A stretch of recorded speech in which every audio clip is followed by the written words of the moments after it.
நம்முடைய நாளை திருப்பு நிகழ்ச்சிக்கு தற்போது நம்முடைய நாளைய திருப்பு நிகழ்ச்சிக்காக அரசியல் முன்னோடிகள் நம்மளுடைய இணைப்பில் இருக்கிறவங்க 4 முக்கிய அரசியல் முன்னோடிகள் நம்மளுடைய இணைப்பில் இருக்காங்க. நம்ம நிகழ்ச்சிக்காக அவங்களுடைய கருத்துக்களை பதிவிடுவதற்காக விடுதலை சிறுத்தைகள் கட்சியின் நாமக்கல் மண்டல செயலாளர் பழ மணிமாறன் அவர்களும், மண்டல துணை செயலாளர் நீல வானத்து நிலவன் அவர்களும், மண்டல துணை செயலாளர் பெருமாள் அவர்களும், நாமக்கல் மேற்கு மாவட்ட செயலாளர் முகிலன் அவர்களும் தற்போது தங்கள் கருத்துக்களை பதிவிட உள்ளார்கள். தற்போது நம்முடைய விடுதலை சிறுத்தைகள் கட்சிகள் தொடர்ந்து திராவிட முன்னேற்ற கழகத்தில் கூட்டணியில் இருக்குது. இப்போ வருகின்ற தேர்தலிலும் திராவிட முன்னேற்ற கழகத்தோடு தான் கைகோற்று களமிறங்க உள்ளீர்கள். தற்போது நம்மளுடைய மண்டல ரீதியான ஒரு நிலவரம் உங்களுக்கு தெரியும், அதை முன் பதிவிடுங்க. விடுதலை சிறுத்தைகள் கட்சி மிகப்பெரிய ஒரு எழுச்சி பெற்று தவிர்க்க முடியாத ஒரு மாபெரும் அரசியல் சக்தியாக வளர்ந்து வந்திருக்கின்றது. திராவிட முன்னேற்ற கழக தலைமையிலான மதச்சார்ப முற்போக்கு கூட்டணியில் தொடர்ந்து விடுதலை சிறுத்தைகள் ஈடுபட்டிருக்கிறது.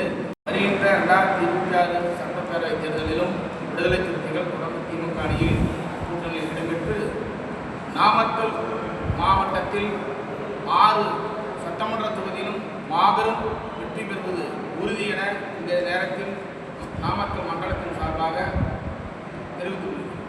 இப்போ திருச்செங்கோடை பொறுத்த வரைக்கும், இப்போ திருச்செங்கோட்டில் இருக்கோம். திருச்செங்கோடை பொறுத்த வரைக்கும் அந்த தொகுதியோடைய நிலவரம் எப்படி நம்ம களம் காண போகிறோம், கைகோற்று அப்படின்றது கள நிலவரம் எப்படி இருக்கும், எந்த அளவுக்கு வரவேற்பு மக்கள் மத்தியிலேருந்து உங்களுடைய கருத்தை பதிவிடுங்கண்ணா. திருச்செங்கோடு தொகுதி பொறுத்த வரைக்கும் பார்த்தீங்கன்னா கூட்டணி கட்சிக்காக ஒதுக்கிட்டாங்க. ஸோ அதில் பார்த்தீங்கன்னா போன முறை போட்டியிட்ட கொங்குநாடு மக்கள் தேசிய கட்சியினுடைய பொதுச் செயலாளரும் முன்னாள் எம்எல்ஏவுமான தற்போது எம்எல்ஏவாக தான் நீடிச்சிட்டு இருக்காருங்க ER ஈஸ்வரன் அவர்களுக்கு தான் பெயர் குறிப்பிட்டிருக்கிறாங்க. ஸோ அந்த நபர் பொறுத்த வரைக்கும் பார்த்தீங்கன்னா திமுக கூட்டணியில் இருக்கிறதுனால ஸோ எங்களுடைய சப்போர்ட்னாலையும் இருக்கக்கூடிய திமுக கூட்டணினாலையும் இன்றைக்கி ஒரு மிகப்பெரிய ஒரு சக்தியாக இன்றைக்கி வளர்ந்துட்டு இருக்குங்க. எண்ணற்ற காரியங்கள் பார்த்தீங்கன்னா திமுக சார்பாக அவர்கள் களத்தில் செய்து முடித்திருக்கிறார். அவர் குறிப்பிட்டதும் சரி, குறிப்பிட முடியாத ஒரு சில இதையும் அவர் செய்து முடித்திருக்கார். ஸோ அதனால் அவருக்கு வெற்றி வாய்ப்புங்கிறது பார்த்திங்கன்னா ரொம்ப எளிமையாக தான் இருக்குன்னு சொல்லி எங்களுடைய கருத்து. மீண்டும் அவர் எம்எல்ஏவாக சட்டப்பேரவையில் தொடர்றதுக்கு எங்களுடைய கட்சியின் சார்பாக வாழ்த்துக்களையும் தெரிவிச்சுக்கிறோம். ஸோ அதே சமயத்தில் அவர் வெற்றி பெறுவாருங்கக்கூடிய எளிமையான முறையில் இருக்கும் அப்படிங்கிறதையும் நாங்கள் தெரிவிச்சுக்கிறத கடமைப்படுறோம். ஓகேண்ணா. இப்போ தாவேகா புதுசாக இப்போ களம் காண்றாங்க சட்டப்பேரவை தேர்வில். அது தாவேகாவுடைய தாக்கம் எந்த கட்சிக்கு அதிகமான ஓட்டுகளை பிரியுன்றது உங்களுடைய கருத்தை பதிவிடுங்க. நடிகர் விஜய் அவர்கள் கடந்த 2 ஆண்டுகளுக்கு முன் புதிதாக கட்சியை துவங்கினார்.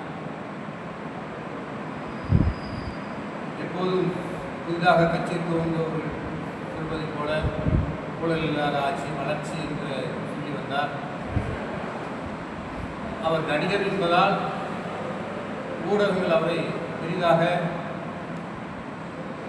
ஊதி பெருக்கி ஒரு பெரிய அரசியல் சக்தி என்பது போல் அவரை காட்டி வந்தார்கள். இந்த பிம்பம் கரூரில் நடந்த துயர் சம்பவத்தில் அவருடைய இறந்து போன 41 பேர் அந்த துயரத்தை பங்கெடுக்காமல் அவர் அரசியல் முதிர்ச்சி இல்லாமல் பின்னங்கால் பிடரி ஓடினார் என்பதுதான் உண்மை. தொடர்ந்து அவருடைய செயல்பாடுகள், அவருடைய பேச்சுக்கள், அவருடைய கட்சி சார்ந்தவர்கள் பேசக்கூடிய பேச்சுக்கள் அனைத்தும் முதிர்ச்சியாக மக்கள் புறக்கணிக்கக்கூடிய ஒரு கட்சியாக இன்று தமிழகத்தில் நடிகர் விஜய் அவருடைய கட்சி இருந்து வருகிறது. அவர் கூட்டணிக்கு அனைவரும் அழைத்தார், யாரும் செல்லவில்லை. ஏன் அவரோடு கூட்டணியில் இருந்த லெட்டர்பேடு கட்சிகள் கூட வெளியேறிவிட்டன.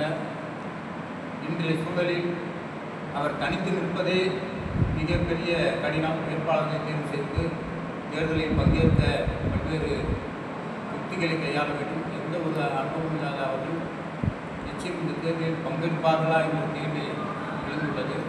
ஆகவே அவர்கள் இந்த தேர்தலில் போட்டியிடுவது மிக கடினம் என்பதே தெரிகிறது.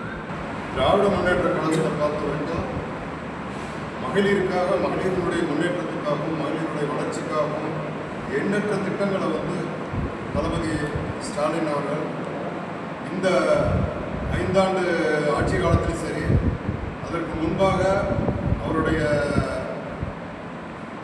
தந்தை தலைவர் மு. கருணாநிதி அவர்கள் ஆட்சி காலத்தில் இருந்தாலும் சரி, மகளிருக்காகவே பல திட்டங்கள், எண்ணற்ற திட்டங்களை மகளிரினுடைய நல்வாழ்வுக்காகவும் வளர்ச்சிக்காகவும் பயனுள்ள திட்டங்களை, நிறைய திட்டங்களை நிறைவேற்றியுள்ளார்கள். அதில் முக்கியமாக குறிப்பாக சொல்லப்போனால் இலவச பேருந்து பயணம், விடியல் பயணம் என்கின்ற ஒரு தலைப்பில் ஆண்டு முழுவதும் பல்வேறு வேலைக்கு செல்லக்கூடிய பெண்கள், மகளிர் உரிமை திட்டங்கள், அது போன்ற குடும்பம் சார்ந்த முன்னேற்றம் சார்ந்த குழந்தைகள் படிப்பானாலும் சரி, காலை உணவு திட்டம் போன்ற எண்ணற்ற திட்டங்களை அவர்கள் செயல்படுத்தி வருகிறார்கள். இப்போ 5000 ரூபா போட்டிருக்காங்க.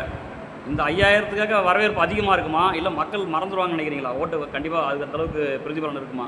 கண்டிப்பாக இலவச திட்டங்கள் பொருட்களாக போன அரசாங்கத்தில் ஜெயலலிதா இருந்த காலத்தில் ஃபேன் போன்ற எண்ணற்ற திட்டம் கொடுத்தாலும் அதெல்லாம் பல வகையில் பயன்படாத, உபயோகப்படாத ஒரு இலவச திட்டங்களாக தான் போகுது.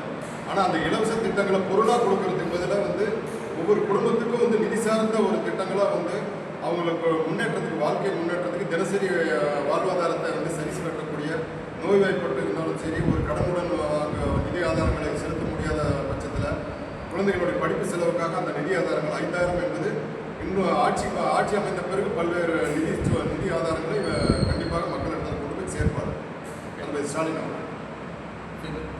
ஒரே ஒரு கேள்வி.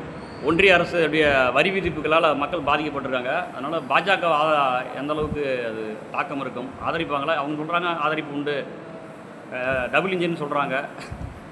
அது ஏதோ அதை பற்றி ஒரு கருத்து. ஒன்றிய அரசு இந்திய ஜனநாயகத்துக்கு எதிராக செயல்பட்டு வருகிறார்கள். இந்திய ஜனநாயகம் அரசியல் சாசனம், புரட்சியாளர் அம்பேத்கர் அவர்கள் எழுதிய அரசியல் சாசனத்துக்கு எதிராகத்தான் அவருடைய திட்டங்கள் அனைத்தும் இருக்கின்றன. அதாவது 140 கோடி மக்களில் 130 கோடி மக்களுடைய எதிர்காலத்தை அழித்தொழிப்பதாகத்தான் அவருடைய திட்டம். அவர்கள் இந்தியாவில் அவர்கள் ஆட்சியிலிருந்து மட்டுமல்ல, அந்த கட்சியே இந்தியாவிலிருந்து அகற்றி தொடத்தெறியப்பட வேண்டிய கட்சி. எதிர்காலத்தில் மக்கள் அவர்களை துடைத்து எறிவார்கள் என்பது அவருடைய செயல்பாடுகள்.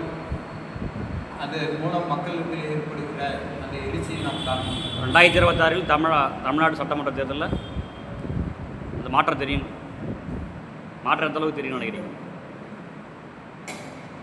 சட்டமன்ற தேர்தலில் மாற்றம் எந்த அளவுக்கு? சட்டமன்ற தேர்தலில் மீண்டும் மதசார்பற்ற முற்போக்கு கூட்டணி, திமுக தலைமையிலான கூட்டணி மாபெரும் வெற்றி பெறும். தமிழக முதல்வர் அவர்கள் குறிப்பிட்டது போல கூட்டணி கட்சிகள் அனைவரும் இணைந்து களமாடி 200க்கும் மேற்பட்ட தொகுதிகளை கண்டிப்பாக இந்த கூட்டணி வெற்றி பெறும். அனைத்து எதிர்கட்சிகளுடைய எதிர்காலமும் கேள்விக்குறியாகத்தான் இருக்கும். அதற்காக விடுதலை சிறுத்தைகள், எழுச்சி தமிழர் அவர்கள் ஆணைக்கு இணங்க தமிழ்நாடு முழுவதும் உள்ள அனைத்து தொகுதிகளிலும் விடுதலை சிறுத்தைகள் போட்டியிடவில்லை என்றாலும் நாங்கள் தலைவருடைய ஆணைப்படி நாங்கள் கடுமையாக களமாடுவோம் என்பதை தெரிவித்துள்ளோம். நன்றி.